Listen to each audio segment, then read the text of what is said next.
जय माताजी दोस्तों, मैं हूँ अमृतलाल तमारो भाई। स्वागत करूँ છું તમારું। આજે જે વિડીયો છે તમારે માતાજી વિશે છે। સારી રીતે આપણે પૂજા અર્ચના કરીએ છીએ। 10 દિવસ માતાજીની આરતી આરાધના કરતા હોય છે। ભાણું બી જમાડતા હશે દોસ્તો। તમે મેં બધા આજે વ્રત બી આપણે કરીએ છીએ, કરતા આવીએ છીએ। તો આની વાતને ખાસ ધ્યાન રાખવાની જરૂર છે દોસ્તો, કેમ કે આપણે જીવનમાં આપણું જીવન અને આપણી પેઢીનું જીવન બદલાય અને સારું કંઈક આપણને ભવિષ્ય મળે, એના માટે આપણે વ્રત કરતા હોય છે દોસ્તો। તમે ને અમે બધા એક જ મળીને સાથે રહીને અને ઉજવતા હોય માતાજીના વ્રત, અને વ્રતથી આપણે સારું પરિવારનું ભવિષ્ય માટે વ્રત કરતા હોય દોસ્તો। તો આની વાતને આપણે ખાસ કરી જોતા રહેજો અને આના વિડીયાની લાસ્ટ તક શેર કરવાનું કામ જરૂર કરજો દોસ્તો। મેં બી વિડીયો એક ઉઠાવ્યો છે માતાજીની વાતનો, એની અંદર મેં બતાવું છું સત્ય અને હાસ્ય અને હકીકતની રિયલ વસ્તુ છે, અને આપણી ધરતીમાંની કોઈ હાનિ ના પહોંચે, આપણા પર્યાવરણને હાનિ ના પહોંચે, એનું ધ્યાન રાખવાની વાત આની અંદર કરું છું દોસ્તો। તો લાસ્ટ તક જોતા રહેજો અને લાઈક, શેર, કમેન્ટ, સબસ્ક્રાઈબ જરૂર કરજો। મેં હું તમારો ભાઈ અમૃતલાલ। ગલત વાત હું કોઈથી કરતો નથી, કરીએ બી નહીં, અને તમામની આની વાતનું ધ્યાન છે। મને તમામ મારા બ્લોગની અંદર તમે તમામ જ્યારે ત્યારે ગમે ત્યારે મારા બ્લોગ આવતા હશે યુટ્યુબ ચેનલ પર, ફેસબુક ચેનલ પર। તો મારું એમ જ કહેવું છે કે માતાજીની સેવા પૂજા આપણે 10 દિવસ માટે કરતા આવીએ છીએ, કરીએ છીએ। તેને આપણે મન ધન તનથી પૂરા આત્મવિશ્વાસથી આપણે પૂજા સ્વીકાર કરતા હોય છે। માતાજીની શરણોમાં નમન બી કરતા હશે। પણ તમને એવું લાગે છે દોસ્તો કે આપણે કૂડા કચરામાં માતાજીને વળાવીએ અને એના પછી આપણું એ પૂજા આરાધના જે બી કરી છે, આપણે ભૂખી બી ઉપવાસ બી કર્યા છે, તો એ સફળતા આપણને મળે?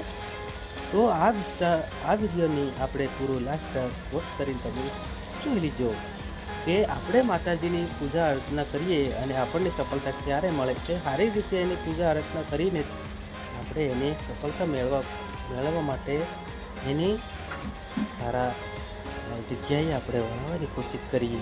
આપણા પર્યાવરણને ના હાનિ પહોંચે એનું ધ્યાન રાખીએ, કોઈકની પગમાં ના આવે એનું ધ્યાન રાખીએ, અને હંમેશના માટે કંઈક ભવિષ્ય માતાજી કંઈક રીતે નારાજ થઈ જાય તો આપણને તમને મને કેવું લાગે દોસ્તો? તો એવી વાતને ખાસ ધ્યાન રાખવાની છે દોસ્તો। એના માટે મેં અમૃતલાલ એમ કહું છું કે મારે ઘરે બી મંદિર છે, મેં બી આરતી કરું છું, મેં બી પૂજા કરું છું। તો એની વાતને ખાસ ધ્યાન રાખવાની છે દોસ્તો। આપણે મળીને એક બીડો ઉઠાવી માતાજીની જગ્યાએ એમને વળાવવાની જરૂર છે। સ્વચ્છ પાણીના અને કોતરોમાં કે નદીમાં કંઈ બી તમે વળાવો છો, પણ એની વાતનું ખાસ ધ્યાન રાખજો, માતાજી પગમની અંદર ના આવે એનું ખાસ ધ્યાન રાખવાની જરૂર છે દોસ્તો। અને હંમેશના માટે કોકના પબ્લિક આપણી માતાજીની કસરે તો સારું લાગે દોસ્તો, નહીં લાગે ને? તો સારું પાણીની બી પ્રદૂષણ બહુ ખરાબ થાય છે, આપણા માલઢોરા બી પીવે છે, અને એની વાતને આપણે થોડીક ધ્યાન રાખીએ તો બહુ સારું કહેવાય ને દોસ્તો। તો એના માટે કહું છું કે આપણે સારી જગ્યાએ વિસર્જન કરીએ તો માતાજીની બી બીજી જગ્યાએ આપણે પાણી જાય ત્યાંનું વિસર્જન કરવા પછી તો એ માલઢોરા બી પી શકે અને માણસો બી પી શકે, અને આપણું પર્યાવરણને બી પ્રદૂષણ ના ફેલાય। આપણે એક વૃક્ષો રોપીએ છીએ દોસ્તો, વૃક્ષ રોપીએ એનું આપણે પાણી આપવાનું બી કામ કરીએ, મોટો કરવાનું કામ કરીએ, અને મોટો થયા પછી આપણને એનું ફળ મળે છે। એવી રીતે આ કહાની કંઈક એક એમ છે કે માતાજીની આપણે સેવા પૂજા આરાધના જે બી કરતા આવી રીતે કરીએ છીએ તો આપણને એનું કંઈક ફળ મળે દોસ્તો। તો એનું ફળ લેવા માટે આપણે સારી જગ્યાએ પર્યાવરણને બી ધ્યાનમાં રાખવી જરૂરી છે દોસ્તો। તો આના વિડીયોની જેમ પણ એમ તમે લાઈક, શેર, કમેન્ટ, સબસ્ક્રાઈબ જરૂર કરજો। જય માતાજી કમેન્ટમાં જરૂર લખજો, જય દશામાં, જય દશામાં, જય દશામાં જરૂર લખતા આગળ વધારજો, અને શેર કરવાનું બી કામ તમે જરૂર કરજો દોસ્તો। મારી વાણી અહીંયાથી હું તમને કંઈક બીજું બતાવવા જઈ રહ્યો છું, કેમ કે વાયરસ આવ્યું ત્યારે કોઈને ખબર હતી દોસ્તો? વાયરસ આવ્યું ત્યારે કોઈને ખબર નથી। એવી રીતે માતાજી અને વચ્ચે કંઈ બી આપણને ખારું હોય ખતરો બતાવી દે તો આપણા ભવિષ્ય બધું ટળી જાય છે, સારી રીતે રહે અને હસવાય રહે દોસ્તો.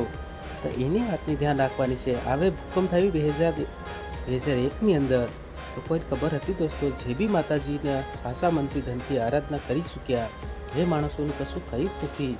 તમે વિચાર કરો દોસ્તો, આની વાતની ધ્યાન રાખો, ભૂલતા નહીં. કેમ કે મેં આ બેડાવ એમ કરીને ઉઠાયો છે કે સત્યના રાહ પર ચાલવાથી જ આપણને સારી સફળતા મળે છે. અને હંમેશના માટે આપણા પરિવારનું, આપણા કુટુંબનું અને આપણા જે બી આપણે માનતા હોય એમનું તમામ આપણા દેવ દેવતા, આપણે 33 કોટી દેવ દેવતાને માનનારા છે. આપણે હરેક માતાજીને માનનારા છે. આપણી માં છે એ પણ આપણી માં જ છે. તો માતાજીનું ખોટું ના થાય. જય હિન્દ, જય ભારત, જય આદિવાસી, જય જોહાર, જય